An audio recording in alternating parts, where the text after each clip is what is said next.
The Amazon, the world's largest rainforest. Some of the river's many tributaries are over 1,000 miles long. No other river comes close in size or magnificence. It's the most biologically diverse place on Earth, with millions of fascinating species of animal.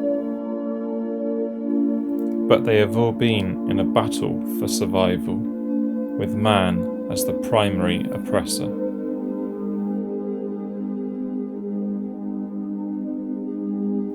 We have long exploited the forest's resources.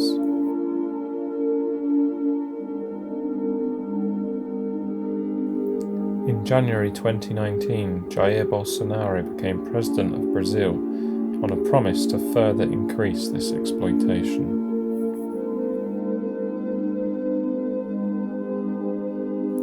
Deep in the forest, loggers start work in a new patch. Deforestation grows and grows, creating a new savanna.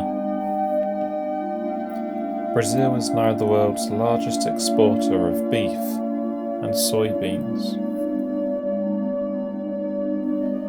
More and more plant-based products make their way into our supermarkets.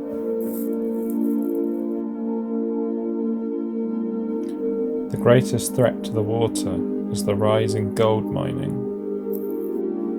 The chemicals run into the water, destroying trees and wildlife for miles.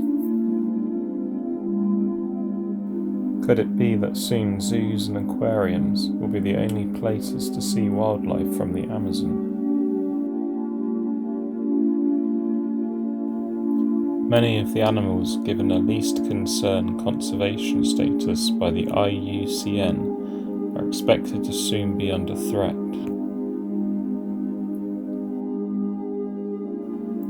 And what about those animals that have still yet to be discovered? Who knows what scientific wonders they could hold? Is it acceptable to lose the habitat of some of the most iconic wildlife known all around the world? The Blue Reef Aquarium in Newquay features two of these well-known species, the Cuvier's dwarf caiman and the red-bellied piranha. Both can be found in good number in their habitats, but for how long? The increasing water pollution from gold mining and water runoff from intensive farming will surely begin to impact their numbers in the wild.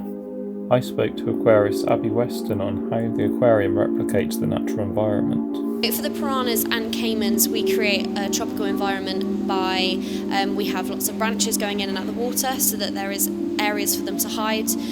We have little areas out of the water where we've got UV lamps so they can bask like they normally would. We've got lots of foliage, so we've got lots of plants, more in the caimans than we do in the piranha tank.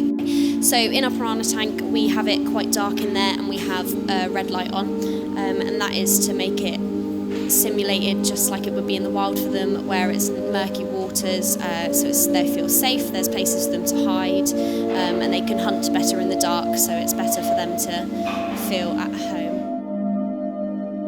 So in the caiman tank we have lots of different species in there that all have different roles. So we have the plecos that would then eat that algae, clean the glass. We have a giraffe catfish who would suck up the substrate and the sand on the bottom and spit it back out his gills. But in his mouth he would eat any of the algae or any of the fish poo that's in there and then spit the clean sand back out again.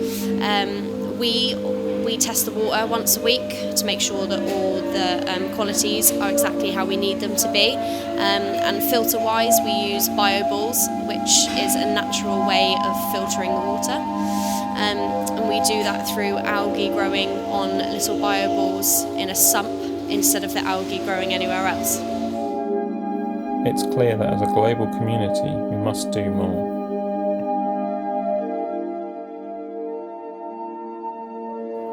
Charities such as WWF and Greenpeace are making a difference to raise awareness and protect this haven. Will it still be there for future generations? I really hope so.